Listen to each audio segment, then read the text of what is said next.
Bonjour et bienvenue dans cette vidéo dans laquelle je vais vous partager 7 étapes importantes pour moi pour bien démarrer au poker et qui m'ont été très utiles pour crush rapidement la NL2 et avoir de bons résultats en NL5 et peut-être prochainement en NL10 également, voire même plus haut.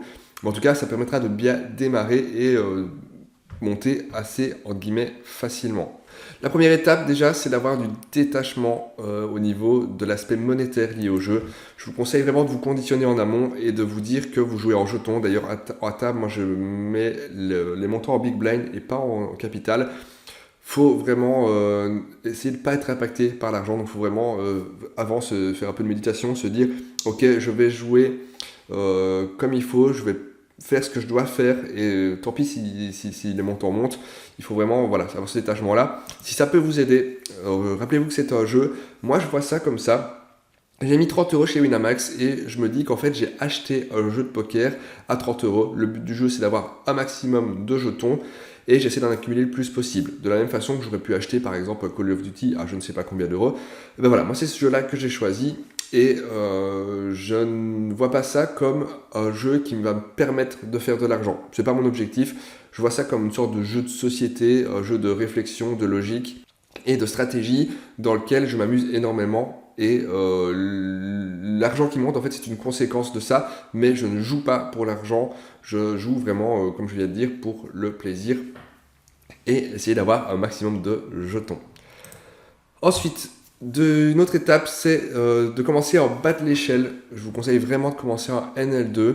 Ça va vous apprendre à exploiter les mauvais joueurs, parce que c'est là qu'il y en a le plus. Alors, normalement, il y en a aussi beaucoup plus haut, il semblerait. Mais voilà, c'est là qu'il y en a le plus. Alors, je sais que certains vont dire que le problème en NL2, c'est que 2 € quand on fait tapis. Donc, il n'y a pas l'impact émotionnel. Les joueurs font n'importe quoi. Et à ça, j'ai envie de vous répondre que, alors, certains joueurs font n'importe quoi, c'est sûr, mais ils vont être vraiment minoritaires. Mettez-vous en situation, vous êtes à la river, vous avez paire d'as avec kicker qui est pas terrible. Vous mettez une mise, voilà, parce que vous pensez être en value, et le vilain en face vous fait tapis. Je pense que même si c'est que 2 €, vous allez quand même avoir une montée d'adrénaline, vous allez être en stress. Parce que même si c'est que 2 €, il y a quand même une envie de gagner. Il y a quelque chose qui fait qu'on est émotivement impliqué. Et si vous le ressentez, les joueurs en face le ressentent aussi. Donc l'impact émotionnel est très très très présent en NL2. Et donc c'est important aussi déjà de commencer à le maîtriser avec des petits montants. Parce que si vous avez le palpitant à fond quand vous devez faire tapis à 2 €, dites-vous que si vous le faites à 50, ça va être encore pire. Donc voilà, dites-vous que les autres joueurs l'ont forcément aussi. Il y a certains, ça va être des exceptions qui ne l'auront peut-être pas, mais voilà, il faut, dites-vous ça. Et donc, commencer à NL2, c'est quelque chose d'important. Et autre avantage de commencer à NL2, en plus, c'est que faire des erreurs, ça va pas vous coûter grand-chose. Et je pense, ça c'est mon avis, que le poker s'apprend énormément par essai-erreur en fait. C'est un apprentissage un peu punitif, mais il faut les faire ces erreurs. Alors, autant les faire quand ça coûte que 2 € et quand on les fait plus, en fait on va avoir le capital qui va monter, on va pouvoir monter plus haut. Tant que ça monte pas en NL2, je suis désolé, mais moi je suis convaincu que ça ira pas mieux plus haut en fait. Donc voilà, c'est l'occasion justement d'éliminer tout ça. Troisième étape, consommer du contenu. Alors moi je vous conseille la chaîne Kill Tilt, Canard Solaire Poker. Évidemment je vous conseille la mienne également. Alors, je ne vais pas prononcer sur la mienne, ça c'est à vous de le dire, mais les deux autres, en tout cas, il y a énormément de contenu de qualité qui est mis à disposition gratuitement. Il y a une playlist sur Kill Tilt vraiment pour apprendre le cash game, que j'ai déjà regardé quelques fois.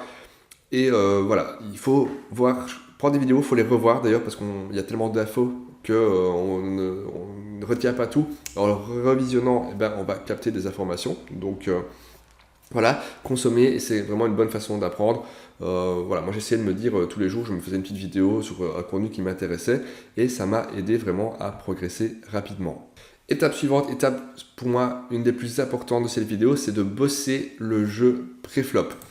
Avoir un bon jeu pré-flop, ça permet déjà de faire de l'argent. Tout simplement quand on a des ranges, des bons ranges, qu'on sait quand il faut 3 bêtes, on va se retrouver au flop et sur les streets suivantes avec des mains qui vont être en général meilleures que celles du vilain en face. Et donc naturellement, même si on a du mal à faire de la valeur à value sur les streets suivantes, on a quand même un gros avantage et on peut parfois juste en faisant check-check aller jusqu'à la river et choper des pots. Donc c'est important de savoir faire ça. Et là, je vais vous donner une astuce pour avoir des ranges pré-flop ultra intéressants. Pour ça, vous pouvez aller sur le site GTO Wizard, donc le lien est en description, c'est un site qui est gratuit. Vous allez dans Custom Solution. Et là, vous allez pouvoir avoir différentes idées de range. Donc là, on voit que UTG, voilà la range d'open de UTG. Donc vous pouvez regarder tous les ranges. Imaginons UTG fold. Là, vous allez avoir hijack, la range d'open, où vous pouvez cliquer. Si vous cliquez ici, il va se mettre automatiquement sur la range de bouton. Donc là, voilà toutes les mains qu'on est censé ouvrir au bouton. Pour avoir les ranges de 3 bêtes, imaginons je veux le range de 3 bêtes du cutoff face au hijack. Je vais mettre le hijack qui raise et au cutoff, je vais voir, voilà, il y a des choses que je suis peut-être censé call, alors là, je ne vois pas trop de call. Et tout ça, je suis censé 3 bêtes. Toutes ces informations-là, alors le site, on ne peut pas l'utiliser forcément quand on joue, c'est de la triche. Mais ce que vous pouvez faire avec ce site, en fait, c'est de tout mettre dans un fichier de cette façon-ci. Donc voilà, j'ai un fichier ici avec les ranges GTO, donc c'est pas forcément mes ranges, mais voilà, j'ai un peu une idée, donc en un coup d'œil, je vais essayer d'apprendre ça, je vais savoir que il y a des mains à 3 bêtes, toutes ces mains-ci, je vais les 3 bêtes quoi qu'il arrive, si je suis au cutoff et que hijack est open, ben voilà, tout ça c'est des mains que je vais 3 bêtes, et je ne vais pas réfléchir, parce que rappelez-vous, il faut avoir du détachement, on n'est pas impacté émotionnellement par l'argent, donc on fait ce qu'il y a à faire, en plus dans les petites limites, les joueurs vont pas bien se défendre, et ça va justement permettre de voler pas mal de blades au début. Donc vraiment, faut pas hésiter à faire ça.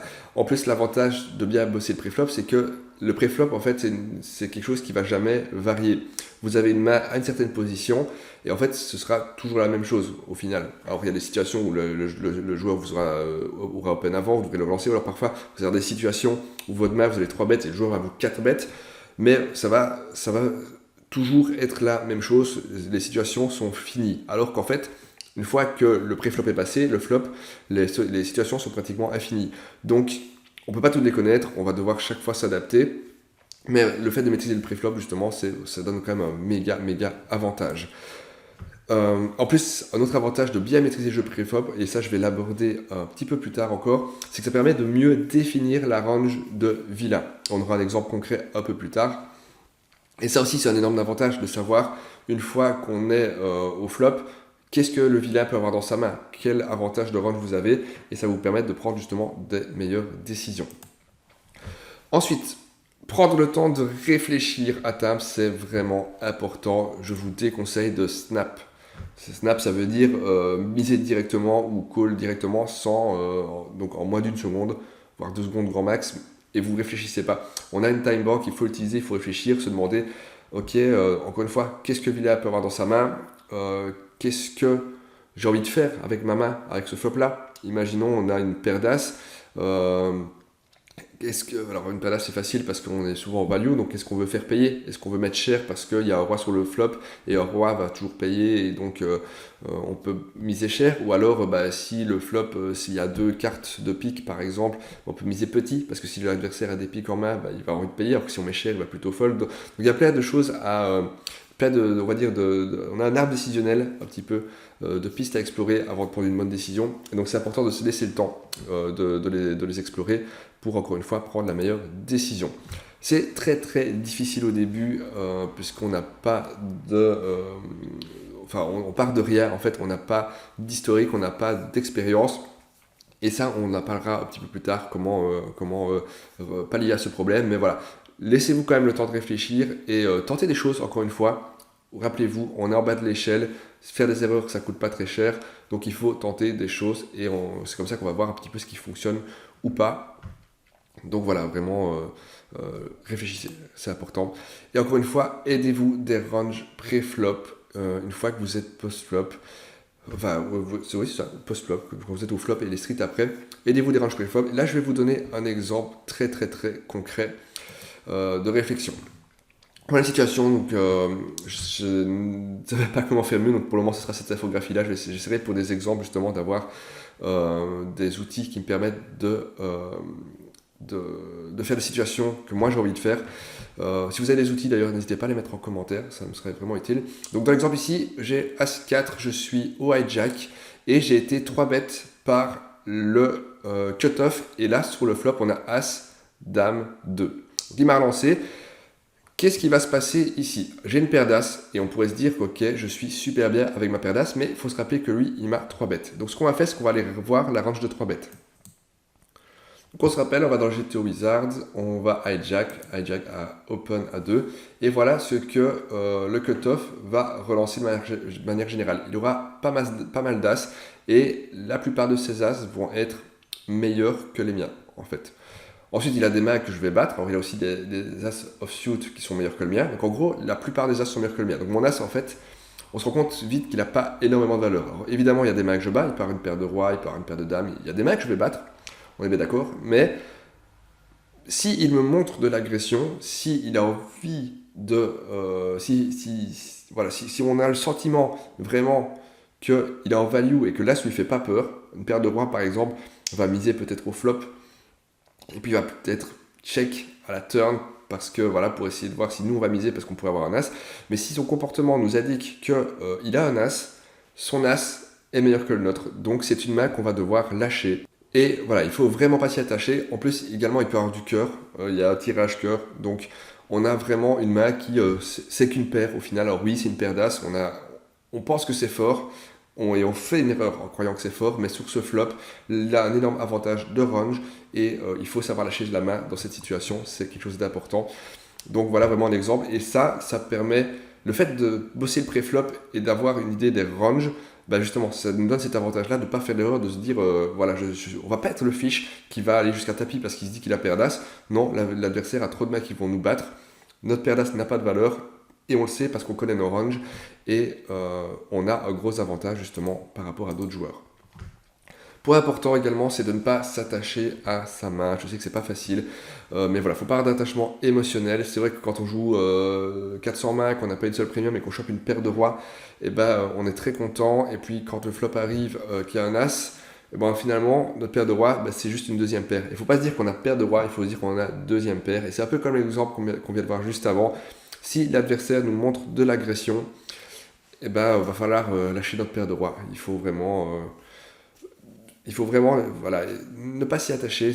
C'est pas grave. Bon, si on n'a pas eu pendant 400 mains, peut-être en avoir une juste un peu après. Parce que voilà, normalement, c'est à peu près 2% de chance d'avoir une premium, il me semble. Donc, on va finir par en avoir. On n'a pas eu de chance, mais la chance, ça tourne. Donc voilà, faut justement limiter la casse et pas aller perdre un tapis bêtement avec une deuxième paire, ce serait un peu bête. Donc voilà, soyez malin, ne vous attachez pas, réfléchissez bien, encore une fois, en réfléchissant, on va se dire ok, on n'a qu'une deuxième paire, il a un As, il me dit qu'il a un As, bon ben voilà, on couche le roi et c'est pas grave. Dernier point, et ça c'est un des points également les plus importants avec le préflop, pour moi c'est de bosser en dehors des tables. Première façon de le faire, c'est de regarder les vidéos, comme on en a parlé tout à l'heure, faire des reviews et des Flopzilla, ça permet justement de creuser le jeu plus en profondeur, faire des reviews justement parce qu'on va pouvoir échanger avec d'autres joueurs et qui vont nous mettre en évidence des erreurs qu'on a fait, review des mains d'autres joueurs qui vont nous expliquer leur raisonnement. Je vous rappelle, comme on a vu un peu plus tôt dans les étapes, sur le fait de réfléchir, c'est pas facile au début parce qu'on justement on n'a pas les raisonnements, ils sont pas innés, c'est très particulier comme jeu, moi ça m'a pris du temps. Mais voilà, le fait d'échanger avec d'autres joueurs, et bien justement, ça va permettre d'ouvrir nos chakras, on va dire ça comme ça, et d'apprendre un petit peu des raisonnements à avoir quand on est avec certaines mains dans certaines situations. Et au final, au début, on va jouer un peu par mimétisme, et puis petit à petit, on va comprendre le raisonnement et on va être capable de réfléchir par soi-même. Faire des Flopzilla, ça par contre, ça permet justement de savoir un petit peu, en fonction de notre main, quelle équité on a par rapport à la range de Villesse. Ça permet également de prendre des bonnes décisions, et donc c'est pareil, il faut un peu étudier, mais ça vaut la peine, ça permet également de donner un gros avantage. Si vous cherchez un tutoriel d'ailleurs sur Flopzilla, je vous mets un lien en haut à droite, j'avais fait un tutoriel vraiment assez basique, mais qui va vous permettre justement d'utiliser le logiciel et vous aider à progresser. Ensuite, faire des reviews, également partager des mains et donner des avis sur les autres mains. Donc ça, on a une section qui est dans le Discord qui justement qui vit plutôt bien, où on a pas de joueurs qui partagent des mains, d'autres qui donnent des avis. Et en fait, encore une fois, ça permet de mettre en évidence nos erreurs. Si on reste dans son coin, les erreurs, on n'est pas capable de les voir. Donc il faut échanger, c'est vraiment important. Ouais, c'est un des points les plus importants, restez pas dans votre coin. Dans la description, il y a le lien vers le Discord, justement, n'hésitez pas à le rejoindre. On a une communauté qui est vraiment top, qui est là pour s'entraider. Et donc, bah, ça va vraiment vous aider à progresser, et tout ça, bien entendu, de manière totalement gratuite. C'est important de le dire. Donc voilà, j'espère que cette vidéo vous aura plu. Pour moi, ce sont vraiment 7 étapes qui sont importantes, vraiment, pour se mettre dans des bonnes conditions, pour progresser rapidement et limiter la casse au début, parce que c'est un jeu qui, on pense que c'est facile, il n'y a que 2 cartes, mais en réalité, c'est un jeu qui est dingue, en fait, qui est passionnant. Et donc, voilà. J'espère que ça vous aura plu. Si c'est le cas, le petit pouce bleu, n'oubliez pas, ça fait toujours plaisir. Un petit commentaire aussi. Et puis, bah, je vous souhaite une bonne journée et à bientôt pour de prochaines vidéos. Ciao, ciao.